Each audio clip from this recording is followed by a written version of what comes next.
श्री शिवाय नमस्तुभ्यम। हम सबको पता है कि 11 जुलाई को गुप्त नवरात्रि के गुरुवार का बहुत ही विशेष सा दिन है। साथ ही साथ आज गुप्त नवरात्रि का छठा दिन है और ये वही दिन होता है जिस दिन हम सभी लोगों को अपने घर पे शुभ लाभ लिखना होता है, जिससे हमारे घर में माँ लक्ष्मी का वास बना रहे, कोई भी कमी हमारे घर में धन संपदा को लेकर के ना हो। और पूज्य गुरु जी तो यहाँ तक कहते हैं कि 3 महीने में यह उपाय उस व्यक्ति को करोड़पति बना सकता है, अगर पूरे नियम और सच्ची श्रद्धा विश्वास के साथ इस उपाय को किया जाए। ठीक है ना, बहुत स्पेशल बहुत प्यारा सा उपाय है, तो समझने की पूरी कोशिश करिएगा। ठीक है ना, देखो इस उपाय के लिए भी आपको कहीं बाहर जाने की जरूरत नहीं है, आपको कहीं बिल्कुल भी निकलना नहीं है। अपने ही घर पे जो देवी माता की कोई भी फोटो मूर्ति प्रतिमा हो, चाहे आपने शीशे में लगा रखा हो या फिर ऐसी मूर्ति हो या कैलेंडर में हो, कहीं पर भी हो, देवी माता की कोई भी छोटी मोटी मूर्ति हो। ठीक है ना, क्या करना है, इसके लिए कोई हार्ड एंड फास्ट रूल नहीं है। आपके पास में चाहे तो कुमकुम हो उसको ले सकते हो, रोली हो उसको ले सकते हो, सिंदूर हो उसको ले सकते हो, हल्दी है उसको ले सकते हो, कोई दिक्कत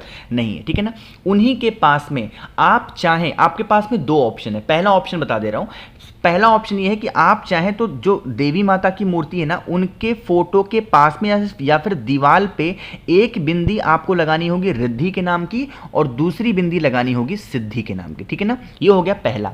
दूसरा ऑप्शन आपके पास में क्या है कि जो भी आपके पास में देवी माता की मूर्ति है, उन्हीं के पास में दीवार पे चाहे तो आप शुभ लिख सकते हैं और दूसरी साइड में लाभ लिख सकते हैं। चाहे तो फोटो हो, मूर्ति हो, दीवार में हो, कहीं पे भी अगर उनके पीछे आपने शुभ और लाभ या फिर एक एक बिंदी आपने रिद्धि और सिद्धि के नाम की लगा दी है, तो आपके घर में कभी धन संपदा को लेकर कोई कमी नहीं हो सकती। हमेशा माता लक्ष्मी का वास आपके घर में बना हुआ होगा। इससे आसान, इससे स्पेशल, इससे प्यारा उपाय आपको नहीं मिल सकता आज करने का, तो करिएगा। और हाँ, एक चीज के लिए बिल्कुल परेशान मत होना, आप चाहें तो हल्दी से भी कर सकते हो, आप चाहें तो कुमकुम से कर लो, रोली से कर लो, सिंदूर से कर लो, किसी से कर लो, बस हमारा मतलब होना चाहिए चाहे एक एक बिंदी रिद्धि सिद्धि के नाम की लगा दो या फिर आप शुभ लाभ लिख दो, बस और कुछ भी नहीं करना। ठीक है ना, करके देख लीजिएगा।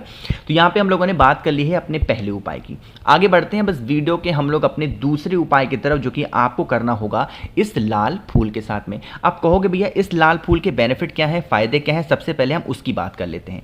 जैसे मान लीजिए कि आपके घर में कोई भी ऐसे व्यक्ति होते हैं जो काफ़ी दिनों से बीमार पड़ते हैं और उनकी बीमारी ठीक नहीं हो पाती है, आप जिसे आप बहुत मेडिसिन करा चुके हैं, उनका दवा करा चुके हैं, घर के सारे पैसे डॉक्टर लेके जा रहे हैं, तो आप इस उपाय को करेंगे। ठीक, स्क्रीन पे आपको लाल फूल दिख रहा है। जो देवी माता होती है ना, उनको यही लाल फूल प्रिय है, गुलाब वगैरह उनको प्रिय नहीं है, उनको ये वाला लाल फूल प्रिय है। तो आपको क्या करना है, एक लाल फूल ऐसा ले लेना। ठीक है ना, लेने के बाद में फिर वही काम करना है, जो भी देवी माता की फोटो मूर्ति प्रतिमा आपके घर के आसपास हो या फिर आपके घर के अंदर हो, वहां पे जाना और थोड़ा सा हल्दी लेना। ठीक है ना, हल्दी को आपको गीला नहीं करना है, ऐसे सूखी हल्दी लेना और उस हल्दी से देवी माता के पास में इस तरीके से स्वस्तिक का निर्माण करना, जैसे मैं कर रहा हूं। ठीक है ना, स्वस्तिक का निर्माण करना और निर्माण करने के बाद में जो मैंने आपको लाल फूल दिखाया, उस लाल फूल को इसी स्वस्तिक के ऊपर आपको रख देना। ठीक है ना, रखने के बाद में जो भी आपकी विनती हो, जो भी आपकी प्रार्थना हो,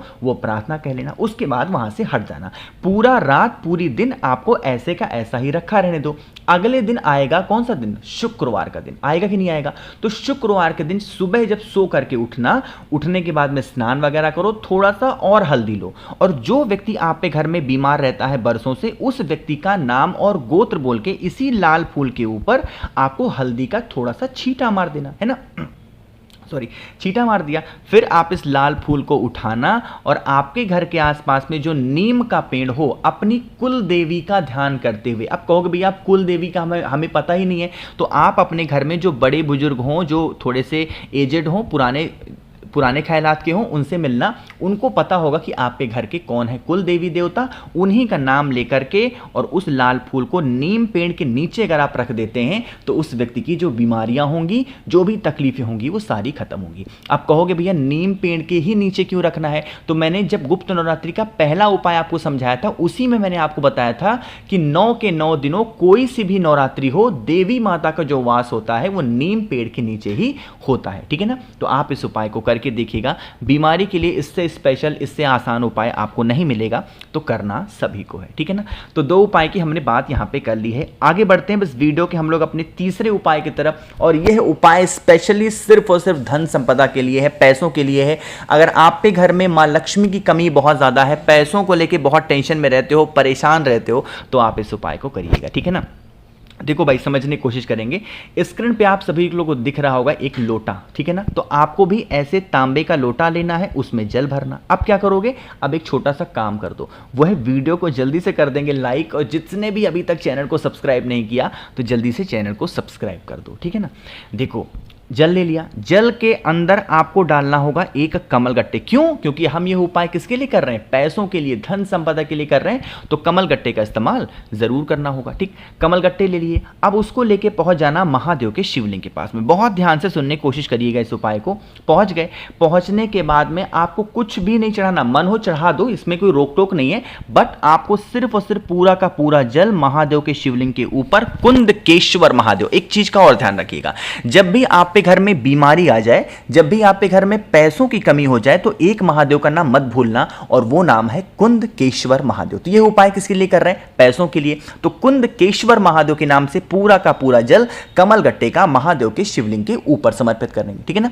जल चढ़ाओगे, ये जल बहता बहता जलाधारी से नीचे गिरेगा। पहले तो इस जल को रोक लेना, और जो एक कमलगट्टा आपने चढ़ाया था उस कमलगट्टे को उठाना, ठीक है ना। जल को लेकर के आएंगे और उस एक कमलगट्टे को लेकर आएंगे। अपने घर पे जो देवी माता की फोटो, मूर्ति, प्रतिमा हो, आपको उस एक कमलगट्टे को देवी माता के पास में समर्पित करना है, और यह कहते हुए समर्पित करना है कि हे देवी मां, हमारे घर में धन संपदा को लेकर बहुत दिक्कत होती है, प्रॉब्लम होती है, आप हमारे घर से इन समस्याओं को दूर करें, ठीक है ना। वहीं पे रख देंगे, बाद में भी आपको उस कमलगट्टे को वहीं देवी माता के पास में ही रख करके छोड़ देना है, वहां से उठाना नहीं है। बाकी जो जल आप अपने वहां से लेकर के आए हो, उस जल को पूरे घर में आपको कुंदकेश्वर महादेव के नाम से छींट देना है। जिस कारण से आप पे घर में पैसों को लेकर दिक्कत रहती है, धन संपदा को लेकर परेशानी रहती है, वो सारी समस्या आपकी खत्म जरूर हो जाएगी, ठीक है ना। तो इस तीसरे उपाय को आपको करना है धन संपदा के लिए। और आखिरी इस उपाय की हम लोग बात करने जा रहे हैं, जो कि इस वीडियो का चौथा उपाय है और बहुत फेमस उपाय है, जिसकी बात मैंने आप सभी को हमेशा और कई बार बता रखी है। इस उपाय के फायदे होंगे आपकी बरसों पुरानी जो भी इच्छा होगी, जो भी मनोकामना होगी, उसको पूर्ण करने के लिए, ठीक है ना। पहले समझने की कोशिश करते हैं। जैसे यह उपाय आपको करना है अपने घर के गमले में, ठीक है ना। वो गमला कोई सा भी हो। यहां पे आपको 3 गमले दिख रहे होंगे, एक में अलग फूल है, एक में अलग फूल है, एक में सिर्फ मिट्टी है, ठीक है ना। ऐसे गमले को चूज करना जिसमें मिट्टी हो, पौधा दोनों लगे हुए हो, ठीक। क्या करिएगा, हमें एक पार्थिव शिवलिंग का निर्माण करना है उसी गमले की मिट्टी में, कहीं बाहर से मिट्टी लेके नहीं आनी है। जो गमला हमने चूज किया है, जिस गमले में अंदर मिट्टी है, उसी मिट्टी का इस्तेमाल करना है। समझिएगा क्या करना है, आपको जब पार्थिव शिवलिंग का निर्माण करोगे ना, तो उस पार्थिव शिवलिंग में सिर्फ ये लिंग का फॉर्म बनाएंगे। उसमें हम लोग को ये जलाधारी, ये हस्तकमल, ऐसा कुछ भी आपको बनाने की जरूरत नहीं है, सर्प वगैरह, नंदी बाबा, कुछ भी नहीं। सिर्फ आपको ये वाला पोर्शन आपको बनाना है, ठीक है ना। क्या करिएगा, जो भी आपने गमला चूज किया है, उस गमले के अंदर ऐसे लिंग के फॉर्म के मिट्टी से बना देना। जो भी आपको चढ़ाना वगैरह हो, जो भी समर्पित करना हो, समर्पित करना। लास्ट में आपको एक बेलपत्र पार्थिव शिवलिंग के ऊपर, जो आपके विशेष हैं, जो आपकी कामना है, वो कहते हुए समर्पित कर देना, ठीक है ना। 15 मिनट के बाद में फिर से जाना और उस बेलपत्र को उठाना और उसी गमले के अंदर भगवान शंकर का जो पार्थिव शिवलिंग है, जल डाल करके विसर्जन कर देना, ठीक है ना। जो एक बेलपत्र आपने उठाई थी, उस बेलपत्र को उठा करके आप अपने घर के अंदर आना। जो देवी माता आपके घर में है, जो भी देवी माता है, उन्हीं के पास में आपको उस एक बेलपत्र को अपनी मनोकामना कहते हुए समर्पित करेंगे। और कितने दिनों तक समर्पित करना है, 11 दिनों तक समर्पित रहने देना। 11वें दिन आपको फिर उस बेलपत्र को उठाना है और किसी भी महादेव के शिवलिंग के पास जाकर के उस बेलपत्र को रख करके चले आना। जो आपकी कामना होगी, जो आपकी विशेष होंगी, मात्र 3 महीने के अंदर आपको पूरी होती हुई जरूर से जरूर नजर आएंगी, ठीक है ना। बहुत छोटा सा आसान सा उपाय था, तो भूलिएगा नहीं कोई लोग, हर व्यक्ति को करना है। और हाँ, एक चीज मैं बताना भूल गया, जब पार्थिव शिवलिंग का आप निर्माण कर लेंगे तो वहां पे आपको दीपक जरूर जलाना है, घी का दिया, गोल बत्ती का, ठीक है ना। चलो, तो यहां पे बात कर ली है हमने बहुत सारे उपाय की। तो जो चीजें आपको समझ में नहीं आई उसके लिए बिल्कुल परेशान ना हो, नीचे कमेंट सेक्शन में पूछिएगा, मैं पूरी कोशिश करूंगा रिप्लाई करने की। मेरे जितने भी भाई बहन आवाज मेरी पहली बार सुन रहे हैं, चैनल को जरूर सब्सक्राइब करेंगे और हाँ, वीडियो को लाइक सभी को करना है। श्री शिवाय, नमस्तुभ्यम।